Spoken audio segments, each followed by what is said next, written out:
శ్రీకృష్ణ పరబ్రహ్మణే నమః. ఓం శుక్లాంబరధరం విష్ణుం శశివర్ణం చతుర్భుజం ప్రసన్నవదనం ధ్యాయేత్ సర్వవిఘ్నోపశాంతయే.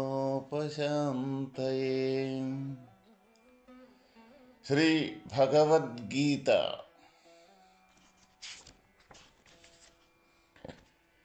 జీవుడు తాను యత్నించనిదే భగవంతుడు మాత్రమేమి చేయగలరు. కాబట్టి ముముక్షువులెల్లరూ తీవ్రతర యత్నం ఆచరించి గమ్యమును శీఘ్రముగా చేరవలేను. ఆ ఇతర దేవతల ద్వారా భగవానుడే వారికి తగిన ఫలితములను నొసంగురని తెలుపుచున్నారు. సతయా శ్రద్ధయా యుక్త తస్యారాధనామీహతే లభతే చ తతః కామాన్ మయైవ విహితాన్ హితాం. అతడు పైన తెలుపబడిన కామ్యభక్తుడు అట్టి శ్రద్ధతో గూడుకొనిన వాడై ఆయా దేవతల యొక్క ఆరాధనను గావించుచున్నాడు. మరియు నాచే విధింపబడిన ఆయా ఇష్టఫలములను ఆయా దేవతల ద్వారా పొందుచున్నాడు.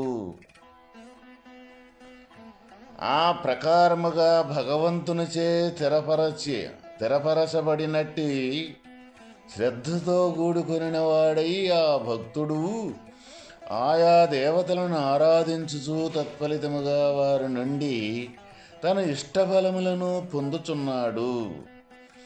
అట్లా దేవతల నుండి అతడు తన అభీష్టములను పడచినప్పటికీ అయ్యవి భగవంతుని చేతనే నిర్దేశింపబడినవే అగును. కాబట్టి వాస్తవంగా భగవంతుని నుండియే అతనికి లభించినవగును. ఏ దేవతలను మనం ఆరాధించినప్పటికీ ఆ దేవతల ద్వారా పొందే మన ఫలితాలు ఏవైతే ఉన్నవో అవి మొత్తం కూడా భగవానుని యొక్క చేతనే ఆ దేవతల ద్వారా మనం పొందుచున్నాము అన్న విషయము మనం బాగుగా గమనించవలసిన విషయం అది. అదే ఇక్కడ మనకు భగవానుడు చెబుతూ ఉన్నాడు. ఏ కామ్యభక్తుడైతే ఉన్నాడో అట్టి ఇతర దేవతలను శ్రద్ధతో కూడుకుని వాడై ఆయా దేవతల యొక్క ఆరాధనను గావించుచున్నాడో మరి వారికి నేను నాచే విధింపబడిన అతని యొక్క ఇష్టఫలములను ఆయా దేవతల ద్వారా పొందుచున్నాడు. అంటే మనం ఇక్కడ ఎవరికి ఇష్టం వచ్చిన దేవతలని వారు పూజించుచు వాళ్ళ ఇష్టాల్ని నెరవేర్చుకునే వాళ్ళు ఎవరైతే ఉన్నారో వాళ్ళు ఆ దేవతల ద్వారా పొందుచున్న ఇష్ట ఫలాలు ఏవైతే ఉండయో ఆ సాక్షాత్తు భగవంతుడే ఆ దేవతల ద్వారా ఇస్తూ ఉన్నాడు అన్న విషయాన్ని మనకి ఇక్కడ తెలియజేయటం జరుగుతూ ఉన్నది అన్నమాట. ఎందుకు అంటే ఈ దేవతలు కూడా భగవంతుని నుండియే అతనికి లభించినవగును. ఈ చరాచర ప్రపంచమంతయు ఒక ఈ ప్రభుత్వ యంత్రాంగము వంటిది. పరమాత్మ దాని అధిపతి. ఈ ఇంద్రాది దేవతలందరూ భిన్న భిన్న శాఖలను నిర్వహించు ఉద్యోగులు. ఈ జగత్ పరిపాలన నియమములన్నింటినీ శాసనములన్నింటినీ జగత్ప్రభువుకు పరాత్పరుడే తొలుత నిర్ణయించి వేచెను. వారిని అనుసరించి ఆయా క్రింది శాఖాధిపతులు కార్యములో నమల జరుపవలసి ఉండును. కాబట్టి భక్తులు వారి వారి వాంఛితములను ఆయా దేవతల ద్వారా పొందినను దేవదేవుడకు సర్వేశ్వరుడే దానిని ఇచ్చినట్లుగును. ఇక్కడ మనకి మన జీవన విధానంలో ఒక ప్రభుత్వం యంత్రాంగం అనేది మనం నడుపుతూ ఉంటూ ఉన్నాం. ప్రభుత్వ యంత్రాంగము అంటే మనకి ఒక రాష్ట్రపతి, ఒక రాజు, దాని తర్వాత ప్రధానమంత్రి. ఇక్కడ ఒక రాష్ట్రపతి అంటే మనం ఒక ఉపమానంగా మన ప్రభుత్వ యంత్రాంగాన్ని మనం ఇక్కడ వర్ణించుకునేటప్పుడు ఒక రాష్ట్రపతే ఇక్కడ పరమాత్మ యొక్క స్వరూపము. అదేవిధంగా ఇక్కడ ప్రధానమంత్రి అంటే ఈ సర్వ జగత్ మొత్తం పరిపాలన చేసే యొక్క యంత్రాంగం మొత్తం ప్రధానమంత్రి యొక్క చేతిలో ఉంటుంది. కాబట్టి అదే మనకి ఇక్కడ ఈ పరమాత్మ యొక్క ఆధారములో నుంచే సర్వ శక్తి స్వరూపంగా జనించిన ఏ శక్తి స్వరూపమైతే ఉన్నదో ఆ శక్తి యొక్క స్వరూపమే ఇక్కడ ఈ పరిపాలన మొత్తం జరుగుతూ ఉన్నది. అంటే ఒక ప్రధానమంత్రి ఏ విధంగా మన దేశాన్ని మొత్తాన్ని నడుపుతూ ఉంటాడో ఈ జగత్ పరిపాలన మొత్తం కూడా ఈ శక్తి స్వరూపము యొక్క ఆధారంతో మొత్తం నడుస్తూ ఉన్నది. ఇప్పుడు మనకి ఈ శరీర దేహ పోషణ అనేది రోజు రోజుకి మారుతూ ఉన్నది, మారుతూ మార్పులు చేర్పులు జరుగుతూ ఉన్నది మనకి. అయినా మనం గమనించకపోయినా సరే ఈ మార్పులు అనేది జరుగుతూ ఉండే అన్నమాట. అయితే ఈ మార్పులు జరిగేదానికి మార్పులు జరిగిందే మనకి కనపడొద్దు, కానీ మార్పులో ఈ వెనకాల ఉండి ఏ శక్తి స్వరూపమైతే ఉన్నదో ఆ శక్తి యొక్క స్వరూపం ఆధారంతో ఈ మార్పులు జరుగుతూ ఉన్నాయి. అయితే మార్పులే మనకు కనపడుతున్నాయి, కానీ ఆ అంతర్గతంగా ఉండి నడిపించే యొక్క శక్తి యొక్క స్వరూపం మనకు కనపడటంలా. ఎందుకు కనపడటం లేదంటే ఈ మన దృష్టి మొత్తం కూడా బయట ప్రపంచం మీదే మనకు దృష్టి మొత్తం ఉన్నప్పుడు ఈ అంతర్గతంగా ఉండే యొక్క సూక్ష్మంగా ఉండే యొక్క స్వరూపం కానరాదు. మన దృష్టి అక్కడికి పోయినప్పుడే ఈ ప్రపంచం అబద్ధం అని మనకే నిర్ధారణ జరిగి ఏ కోశానా కూడా ఈ కదిలే ఈ ప్రపంచం మొత్తం కనపడే దృశ్యరూపకం అబద్ధం అని ఎవరికైతే నిర్ణయం జరుగుద్దో ఆ నిర్ణయం జరిగినాక తను ఈ ఆధారమైన ప్రపంచానికి అబద్ధానికి ఆధారమైన స్వరూపం ఎక్కడుందో అన్న వెతికిన మహనీయులు ఎవరైతే ఉండారో వాళ్ళకే ఈ ప్రపంచం అబద్ధమని తేలిపోద్ది, వాళ్ళు నిజస్వరూపంలో ఉండగలుగుతారు. అదేవిధంగా ఈ మన యంత్రాంగం, ప్రభుత్వం యొక్క యంత్రాంగం మొత్తం కూడా ఏ విధంగా అంటే ఒక రాజు, రాష్ట్రపతి, తర్వాత ఈ మొత్తాన్ని నడిపించే యొక్క మూల పురుషుడు ప్రధానమంత్రి, తర్వాత శాఖలుగా మంత్రులు ఒక్కొక్క మంత్రి ఒక్కొక్క శాఖగా, అదేవిధంగా ఇక్కడ ఒక్కొక్క రాష్ట్రానికి ఒక్కొక్క ముఖ్యమంత్రిగా, తర్వాత ఒక్కొక్క నియోజకవర్గానికి ఒక ఎమ్మెల్యేగా లేకపోతే ఒక ఎంపీగా, తర్వాత ఇక మన ఏదైతే పల్లెటూరులో ఉన్నాయో పంచాయతీ ప్రెసిడెంట్లుగా, ఈ విధంగా తరగతులుగా మన మొత్తం కూడా మన ప్రభుత్వ యంత్రాంగం మొత్తం కూడా ఈ ఉద్యోగాలు కానీ మొత్తం కూడా ఈ జరిపే యొక్క మూలం ఎక్కడి నుంచి జరుగుతుంది మనకి అని అంటే ఏ రాష్ట్రపతి సంతకం అయితే ఉన్నదో ఆ రాష్ట్రపతి సంతకం చేస్తేనే ఒక్కొక్కటి మనకు అమలయ్యి అక్కడి నుంచి మన కనెక్షన్ ప్రతి ఒక్కరికి కూడా ఈ యంత్రాంగం ద్వారా జరిగే యొక్క ప్రక్రియ మొత్తం కూడా కనెక్షన్ రాష్ట్రపతి దగ్గర ఉంటుందన్నమాట. ఆ తర్వాత దాన్ని అమలుపరిచే ఈ ప్రధానమంత్రి, తర్వాత ఈ ముఖ్యమంత్రులు ఈ మొత్తం జరుపుతూ ఉంటారు. ఇటువంటి వ్యవస్థని మనం నిర్మించుకొని మనం ఈ జీవనోపాధి గడుపుతూ ఉన్నాం ప్రతి ఒక్కరము కూడా. అయితే ఈ యంత్రాంగం మొత్తం ఈ విధంగా నడుస్తూ ఉన్నది కదా, ఇదే యంత్రాంగం పరమాత్మ యొక్క ఆధారంతో ఈ శక్తి స్వరూపము, ఆ శక్తి యొక్క ఆధారంతో ఈ పంచభూతాలు అనే యంత్రాంగం, ఈ పంచభూతాలు అనే ఆధారంతో ఈ ఇంద్రాది దేవతలు వీళ్ళు మొత్తం ఆ ఇంద్రాది దేవతల తర్వాత ఏ వర్షాలైతే ఇక్కడ మనం కురుస్తూ ఉన్నాయో వాటితోటి ఈ పదార్థాలతోటి మనకి ఈ ఆహారం తోటి మనకి ఈ శరీరాలు పుట్టిన కాడి నుంచి పొయ్యేలోపు దీని జీవన గమనం మొత్తం కూడా ఇది మొత్తం ప్రభుత్వం యొక్క విధానం ఏ విధంగా అయితే మనం జీవన విధానంలో జరుగుతూ ఉన్నదో అదే పద్ధతిగా మన యంత్రాంగం, ఈ పరమాత్మ యొక్క యంత్రాంగం ద్వారా ఈ ఇతర దేవతలు మొత్తం కూడా ఉన్నారు. అదే ఇక్కడ మనకు భగవానుడు చెబుతూ ఉన్నాడనమాట.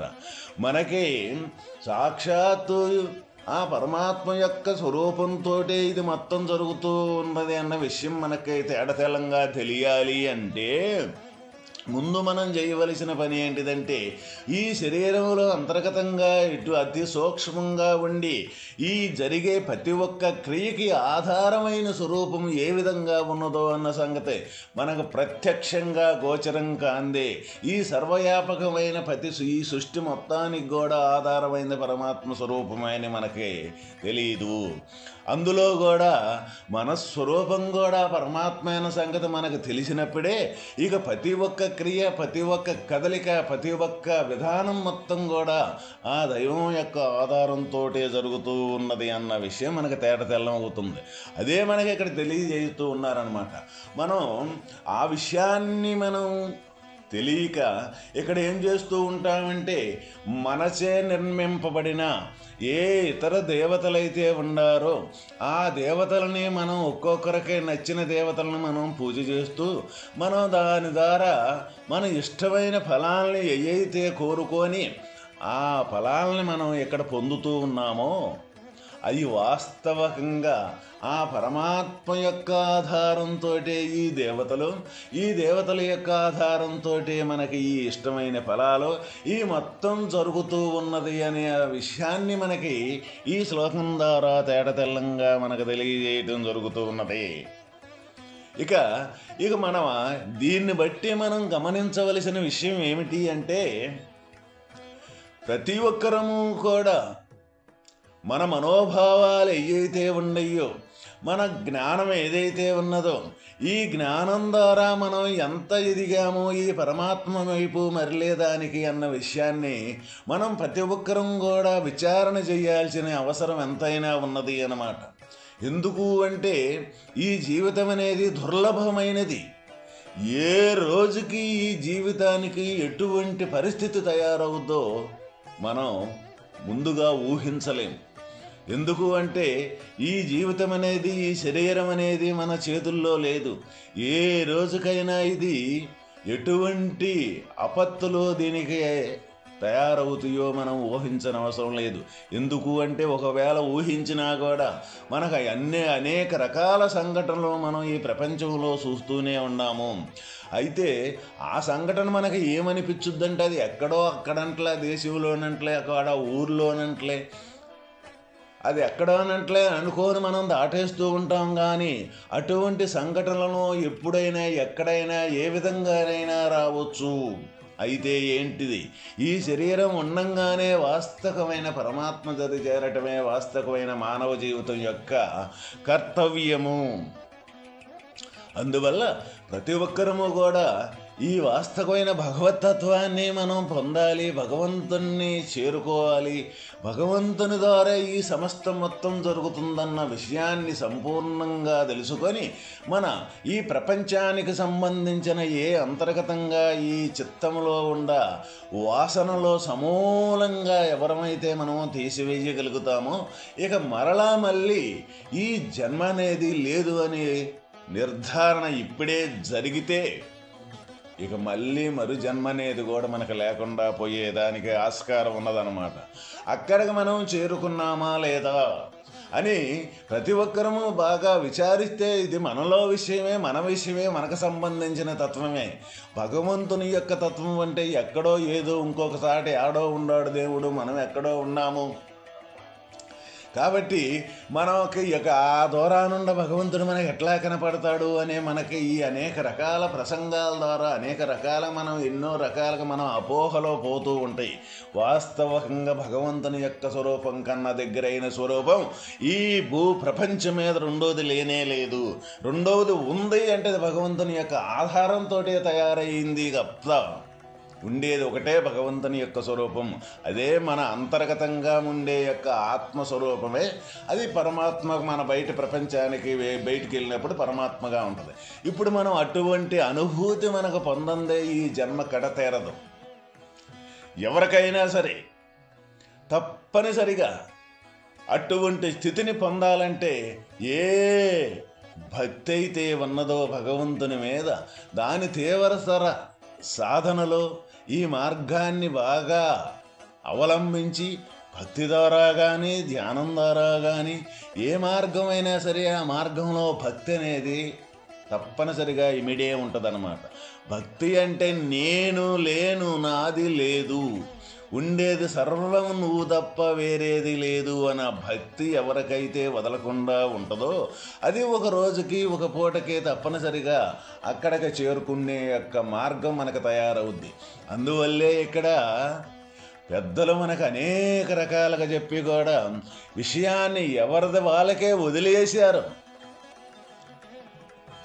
చెప్పి విషయం ఇట్టిదిరా బాబు అని వదిలేశారన్నమాట. ఎందుకు వదిలేశారు? ఇక్కడ ఈ సృష్టి అనేది ఎవడికి వాడే సృష్టించుకొని వచ్చిన యొక్క తత్వం ఇది. ఎవరో దీనికి కర్త లేరు. సృష్టి అనేది లేకనే ఉండట్టు కల్పింపబడింది, మనలో కల్పింపబడిందన్న విషయం మనకు తెలియదు. అయితే మనకి ఇక్కడ ఏం జరుగుతుంది? కల్పింపబడిన యొక్క విషయం నిజమని తోస్తూ ఉన్నదన్నమాట.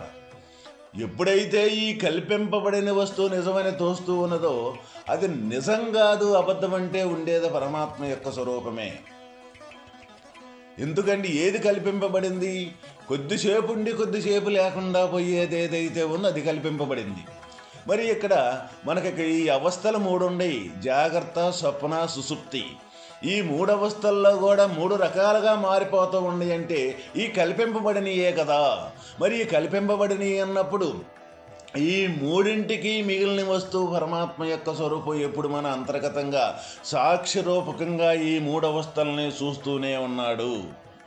మరి ఆ చూస్తూ ఉన్న విషయం మనలోనే కదా ఈ అవస్థలు అనేది మనం మూడు రకాలుగా మారిపోతూ ఉన్నది.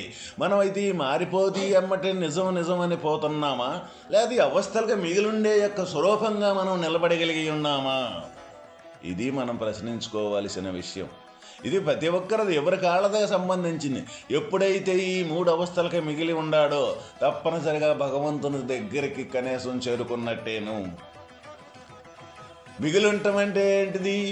ఏది నిజం కాదు, ఎక్కడికెక్కడే మార్పు ఎట్టయితే చెందుతుందో ఆ మార్పుని మిగిలి చూడటమే ఇక్కడ మిగిలి ఉండటము అంటే. మరి ఆ మార్పుని మనం మిగిలి చూస్తూ ఉన్నామా? మన అనుభవంలో మిగిలి చూస్తే వాస్తవమైన నువ్వు సాక్షి రూపానవే. అటువంటి సాక్షిత్వం ఎక్కడో మనం వెతికితే మనకు దొరికేది కాదు. మనలో అంతర్గతంగా ఉండి మనలో జరిగే ఈ మార్పులు చేర్పులకు ఆధారమయ్యి ఈ మార్పులకి ఎలాంటి సంబంధం లేకుండా మార్పులు మొత్తానికి కూడా ఆధారమైన యొక్క స్వరూపమే.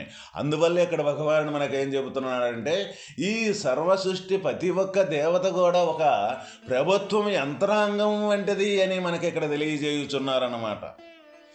యంత్రాంగం, ప్రభుత్వ యంత్రాంగం ఏ విధంగా ఈ కార్యకలాపాలు ఈ ప్రజల మొత్తానికి ఏ విధంగా అందాల్సిన, ఎవరికి ఏం చేయాలి, ఎక్కడ ఏ పనులు చేయాలని అవి మొత్తం వర్ణించుకొని ఎట్లా చేస్తూ ఉన్నాయో అదేవిధంగా పరమాత్మ యొక్క యంత్రాంగం ఏదైతే ఉందో అదే ఇక్కడ దేవతలు, దేవుళ్ళు ఈ మొత్తం కూడా అక్కడి నుంచే ఇది తయారైంది. కాబట్టి మనం ప్రతి ఒక్కరం కూడా పరమాత్మ వాస్తవమైన పరమాత్మ సన్నిధి ఏదైతే ఉందో అక్కడ చేరుకునేదానికి ప్రతి ఒక్కరం కూడా ప్రయత్నం చేయాల్సిన అవసరం ఎంతైనా ఉన్నది. ఓం తస్